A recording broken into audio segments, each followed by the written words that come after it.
Hey there, guys. Today I am going to re-stake my tomatoes. What's I noticed with my tomatoes is that this guy, can you see that?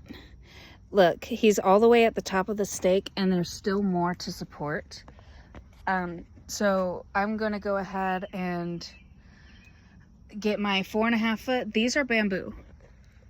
My growth plan for next year will be metal stakes, and I'm going to start out at 4 foot metal stakes and just let them climb, because I'm noticing with bamboo that they're getting weak and brittle, kind of where they sit in the soil, and where they come right out, like they will just snap, and snapping is not allowed.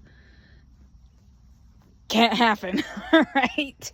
I'm not gonna have this much work of growth and pruning get just clinked over by a weak thing. So I'm trying to prevent that today, and I think I'm gonna go with the double stake.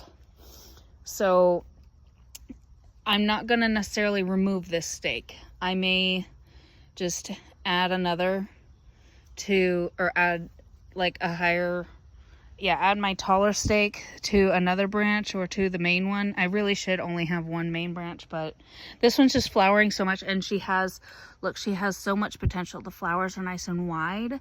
I am expecting tomatoes to be growing here, and this one is already, this is a Principe Borghese. So look at this. We already have friends. Edible friends. And this is a black cherry here.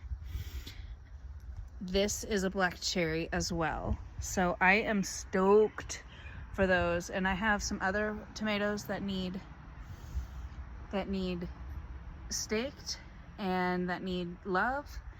And we're just gonna see how this goes. So I have my 4 foot stakes here, some scissors, and you can use whatever tie you want, but I'm using the Velcro stakes. I kind of like how wide it is so that it's not cutting into the plant. It is a very gentle hold, and I don't want to do any damage. So let's see what I do and how this goes. Okay. Let's get this set up.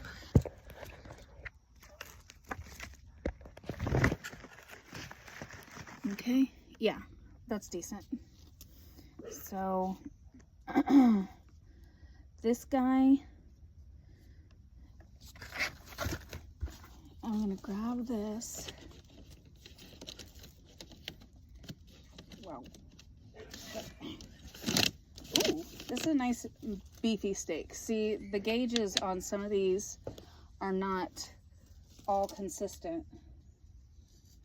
So I'm going to roll out a little bit of tape, maybe about 4 fingers. I just make it nice and long so that it can overlap, you know. It is allowed to overlap. Does not have to be perfect. And then